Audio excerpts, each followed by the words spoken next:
So ayusan natin yung alaga ko kasi may pasok siya sa ballet class niya ngayon. And si Dengdeng naman may pasok din siya sa basketball class niya. So busy silang dalawa. Hatid ko si Dengdeng sa basketball class niya. Tapos si Charlotte naman, si mama niya maghatid ngayon. Nung last week ako, pero okay na yung amo ko ngayon. So siya na yung maghatid. Tapos makikita-kita na lang kami doon mamaya kasi mananghalian daw kami sa labas. Tapos ko na nga ayusan si Charlotte, saka napalitan na din si Dengdeng. So medyo maaga-aga pa. Antayin lang namin si amo kasi parang may tinapos siya. Ayan siya oh. Nagtatrabaho pa din si amo naman babae. Nag-aayos din ng mukha niya. Kaya mag-antay-antay lang muna kami. At ayun nga, tignan nyo sa labas. Maliwanag ngayon. Mainit. Hindi na maulan. This week hindi na siya maulan. At habang maaga-aga pa nga mga size, nakita ko yung washing machine na nilagay na pala ni amo yung maduming damit nila kasi naka-close kasi yung kwarto nila kanina kaya hindi ko nilabhan maaga akong gumising. Kaya siya na yung naglagay.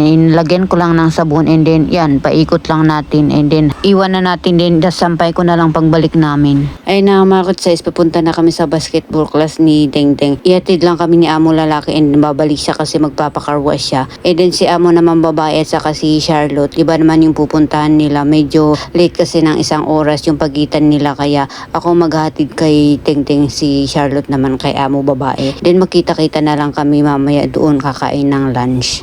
And dito na kami mga size. Walang katao-tao, di ba? Saka madilim. So, ayan, pasok tayo dito. Walang masyadong tao. Yan, doon, magdediretso pa kami doon. Doon yung basketball.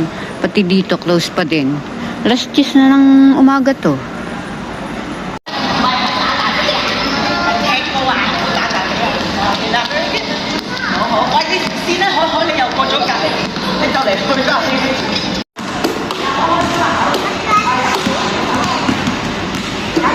Si Dengdeng, so pupunta kami kakain. Sama ko si amo, lalaki. Hanapin namin si amo, babae. Ayan, upo nga muna kami dito mga kids. Tignan nyo sa baba. Sabi nga, ito si Dengdeng. Upo muna kami dito. Lagyan ni amo yun. Pera.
Parang si amo ang nag-i-enjoy dito. Kanina pa dun sa may basketball siya din nag-enjoy dun. Pabuhat ang Tengteng. Ayaw niyang umalis dun sa laruan. Kakulokong bata. Nanonood si Tengteng mga bata? Yes.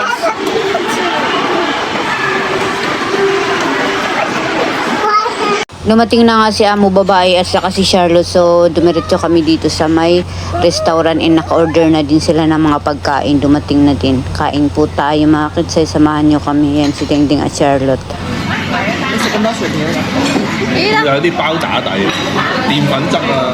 I like banana. The banana is the fruit. Tapos na nga kaming kumain habang inaantay namin yung bariyan ni amo. Ayan, nagko-color pa yung mga alaga ko. And di pa tapos yung pagkain namin. Madami kasi. Tapos na nga kaming kumain and ayan, pauwi na kami. Dinala nila yung dinanuwingan nila sa restaurant na buka yun o hawak-hawak nila. Kinagabihan nga sabi ni amo, kain daw kami dito sa labas sa restaurant kasi Mother's Day. Happy birthday to you. Happy birthday to you.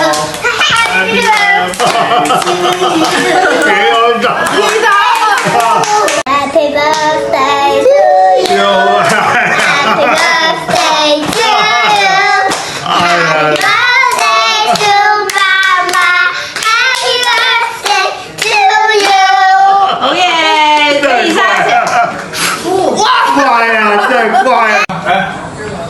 以上。哇，仲有嘢喎！哇！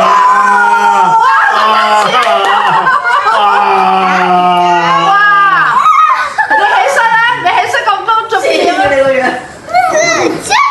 哇哇哇哇！邊個嘅？哇！哇哇！仲有，繼續，繼續。阿媽。